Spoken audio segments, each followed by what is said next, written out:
the table. I'm Leighton. Welcome to Leighton's Liquor Library.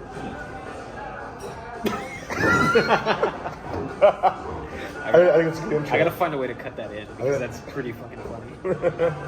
The boss. How did you get here? Who are you? Right. So I know nothing about this, and you are going to educate me before I melt my insides. this is something fun. I'm gonna do a little intro here. How do you want me to introduce you? Just kidding. Yeah, That works? Good I deal. mean, I don't have anything that's related to this kind of content. I don't want anyone to find me on YouTube. I have Fair some enough. old videos on there that are cringy to me now. So Fair enough. Yeah. Hey, my current videos are cringy to me now. So Oh, that's fine. Just wait 10 years when your God. buddy sends you Stop saying that. what you were doing. stop saying that. I'm already thinking about it. All right, so we're gonna do a little intro. What am I gonna say? I'm gonna say Leighton here with my buddy Anthony. You'll Hello. notice we're not in the library today. Where are we at? We are at Old Dominick's in downtown Memphis, Tennessee. We're here at the distillery. We're trying some stuff out. My buddy Major Zero was part of the Brewzle Master Blender competition here, and we're trying out the two blends that won. We've got blend number 1 and blend number 2 here to try, and let's get into it. He's not a total novice, but Anthony's because he doesn't have the same level of nerdiness. He's gonna have some fun stuff here where he's not influenced like I am to say certain things. Yeah, I'm very as we found out earlier with the goose fat infused. Right. Put them onto the duck fat old fashioned. Yeah, the duck fat old fashioned. My vernacular is very, very large, so I have lots of words to describe what I'm feeling and tasting that some people may use sometimes, or be like, oh, I didn't think to describe it that way. But yeah, that works. So start with 1. Number 1 here. It's got a great bourbon nose. It smells like corn liquor. Corn liquor. There's a lot of corn in there because it is bourbon. No, yeah, it's I will say it is overpowering. I would say. I'm not sure. They didn't give us cards, so I don't know what the proof on this one is. Both are 120 plus. I was gonna. Yeah, I 100% think so. Did she She tell you that? yeah, Oh, okay. yeah. I was No. just gonna say this feels like it's 120. This smells like 120 proof. Well, I know. I smell. you joke, but I was about to say this smells like 123 to 126 to me. No, yeah, I believe she said both are over 120 proof. If I had to put a number on it, I'd say 125, 126. All right, let's see. I mean, it goes there definitely. I get some really nice cherry on the nose, like bright, crisp cherry. What are you thinking on the palate? I'm trying to breathe. Wow.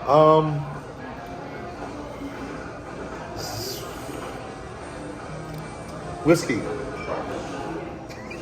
It's definitely whiskey.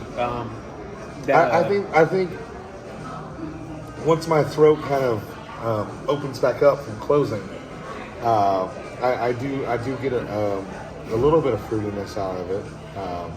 Now, I've tasted a few whiskeys, but something like this strong. Last time I tasted this strong was Everclear. Yeah, this is something different. I'm gonna throw something at you. You say fruity. Sure. Would you say bright fruit or dark fruit? Ooh, dark. Yeah, dark fruit. Yeah, Definitely dark dark fruit fruit. for sure. Nothing. There is no light tones here. It is hard to the point. Like, this is what you're getting. This is what you signed up for. Take it home with you. Yeah, on the nose, I would have said like maybe cherry vanilla. On the palate, I would definitely say more a darker, maybe like a soaked cherry, and the vanilla turns more into a caramel for me, which is pretty typical for bourbon. I was gonna say, now that I've tasted it and I've acclimated it a little bit, the cherry vanilla, I think that's right on, or maybe even a cherry vanilla cream. There is a slight, at least I guess on the nose, as you would say, there's a slight like smoothness to the smell. Like it reminds me of it reminds me of the cream of an orange creamsicle, but only the cream part, only the creaminess, while still keeping the very dark head on, like hammerhead on the nail of the dark fruit. It's funny because I just said orange cream, but just the cream. I got something kind of, I wouldn't all the way say citrusy, but something kind of stone fruity on the finish there. It lingers really well.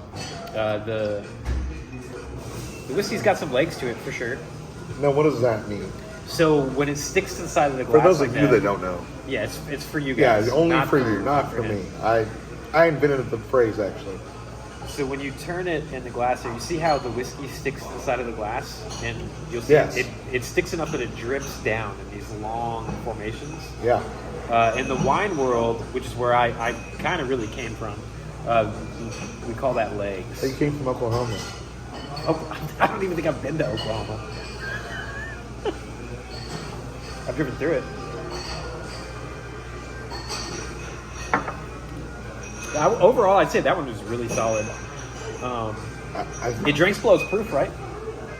Would you say? Okay, maybe. Hold on, re-ask the question. Would I say that it drinks below its proof? Drinks below its proof. So I am not used to a whiskey with this high of proof in general to really give an educated answer, or I would say a fair answer. Because in my opinion, I would say every time I take a sip, it takes my breath away. And so it drinks like double its proof. Breathtakingly good? Yeah. I give it a 7.5 out of 10. That's solid. Yeah. I call that a solid rating. Yeah, I would say 7 out of 10. When I think about distillation of whiskey and like the process it takes and how the steps and the path they took to reach something like this, I think I would like more flavor out of it. I just feel like, there's a long process to behold, but... That's fair. There are barrels aging right over our head right now. Upstairs. That's a lamp, wait. There's a lamp up there, but further beyond. I actually didn't know that. I feel like it's a lot of work and it's a big process to get to a proof like this. But I think I would like more flavor out of something that's going to be that strong. Right, I can see that. Like, don't get me wrong. Like the notes are there, the hints of it are there. Like you get it as a background, as a shadow to it. I would like to be more part of the actual body of it at that point. I think just out of a tasting wise, right? Yeah. And a lot of people really chase proof because there's a belief that proof comes with flavor. And when you begin to proof down a spirit, you lose some of the essence, you lose some of the flavor that the spirit could be. People try Elijah Craig 18, for example, and they say, oh, this is delicious, but at 120 proof it would be fantastic. The flavor would be so much more present. But there's nuance that comes with it. You can have proof without flavor, and you can have flavor without proof. And there's definitely, I really enjoy this, but I can see what you're saying where there's some proof to this that doesn't come with the flavor. I will say, from somebody who does cask strength bourbons a lot, it does drink lower than the proof that's stated. It's got a round character to it. But let's see where number 2 goes. In other words, you said he's an alcoholic, and this is fine with him. Now, before we move on to number 2, though, I know you've taught me before that adding a drop of water can It can. change things. I don't think we should do that until we get further in, though. That's fair. I've already finished my 1. I didn't know I thought we were done with it. So that was right. But oh wow, yeah, you drank the whole thing. Well, okay. Well, I had a few sips. I was trying to acclimate myself, and then I was like, oh, there's just a little. Yeah, my fault. Number 2? Number 2. So let's just do number 2 then. Yeah. Okay. Now, this one, I will say, I was much more anticipating this one. Yeah. Because I smelled both, and this one you just get straight fragrance. Yeah, the flavor or the fragrance on this one is much more bold. I would say. Let me hear what you say first before I just go throw. No, it's definitely like my description of one where I said I would like just more from it. On the flavor side, or by association, the aroma. This is that. This is that, like doubling down on number 1 right. to give you that actual just like this is high proof, but also you're gonna really taste some things. Yeah, the nose on this one is incredible. The colors are pretty comparable. I believe the age statements are pretty close to each other. The nose on this one. incredible. Now, I've found historically for me, the nose does not always equal a great palate. Famously, Macallan 12, amazing on the nose, is a huge letdown in the palate for me. A lot of people say Macallan is the bourbon drinker Scotch. As a Scotch drinker who moved on to bourbon, Macallan's a little bit of a letdown. But that's completely irrelevant. We're just talking about the nose here. Yeah. So I'm gonna take a little sip. How about you? Yeah, absolutely.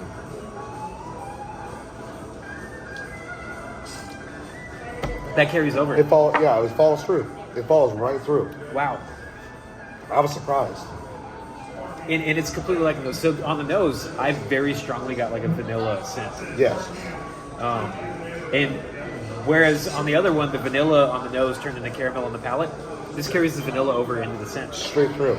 Yeah, I mean, I wouldn't say like to the point of like a vanilla extract, but it's a very strong vanilla flavor for me. yeah, it's from the nose to the taste, straight translation.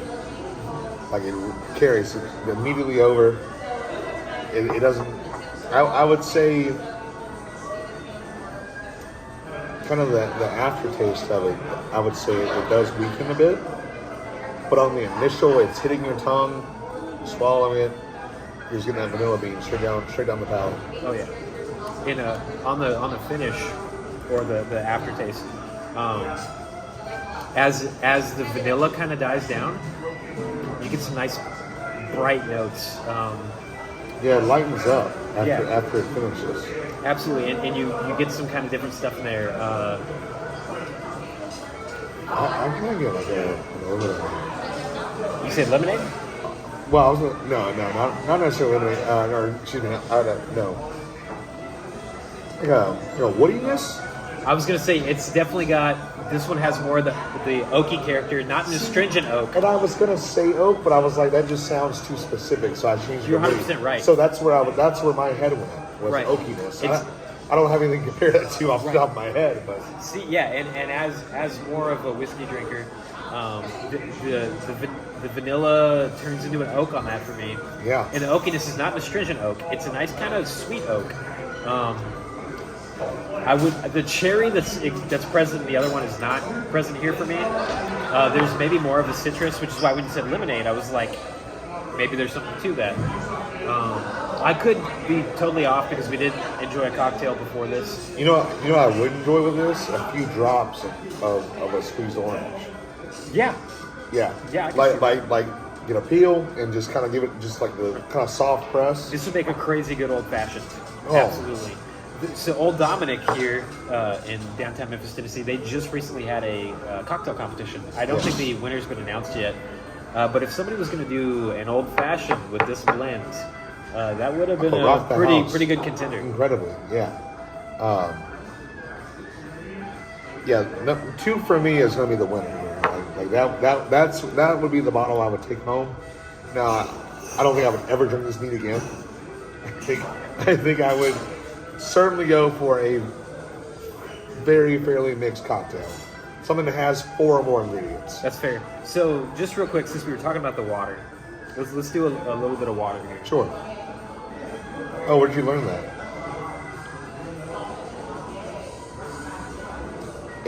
Now, does doing the drop of water have the same effect on any of? So I will say that the effect that water has is completely dependent on the whiskey.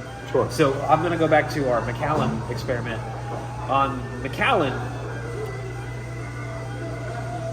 the nose goes completely astringent and ethanol when you add water.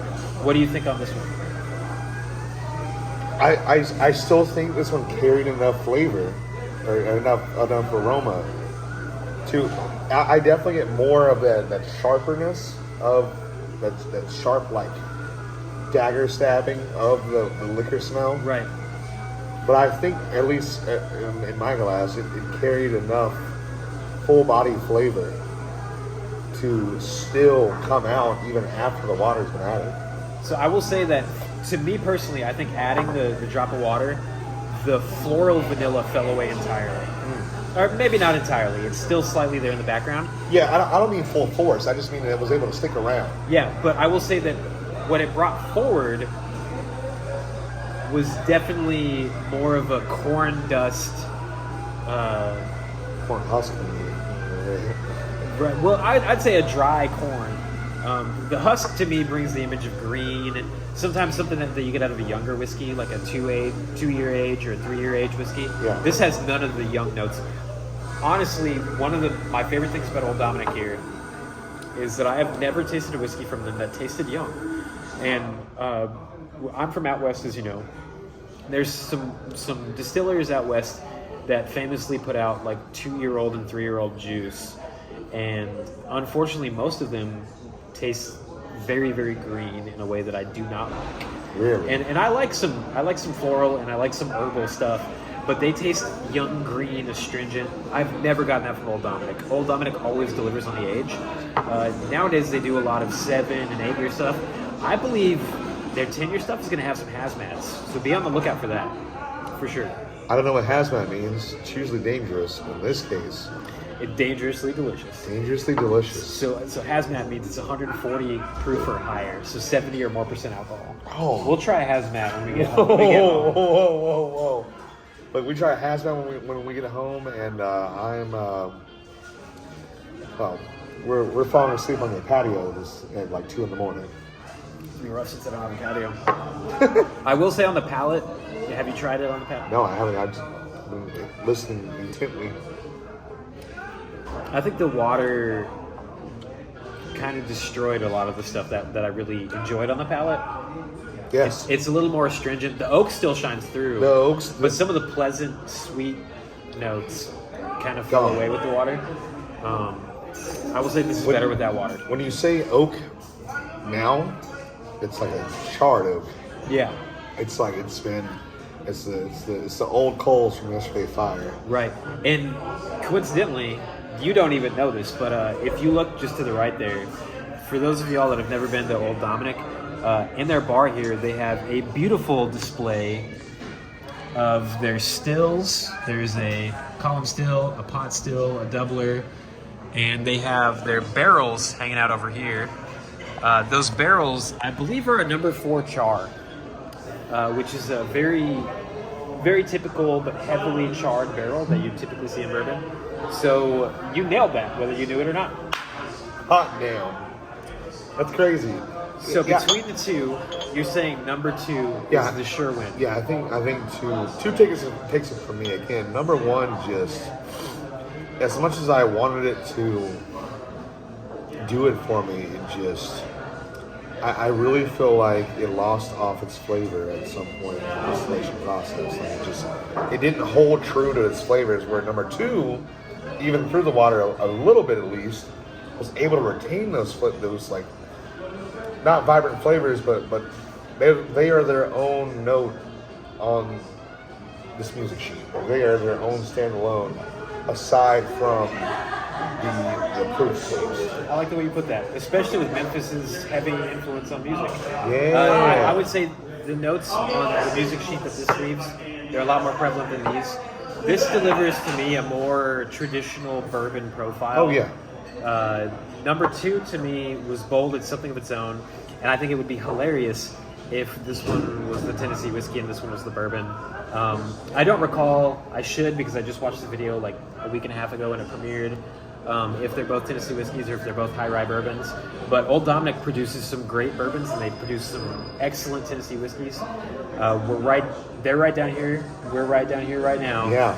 In downtown Memphis, Tennessee. If you get around here, you should try it. And in my opinion, you should buy it. Yeah.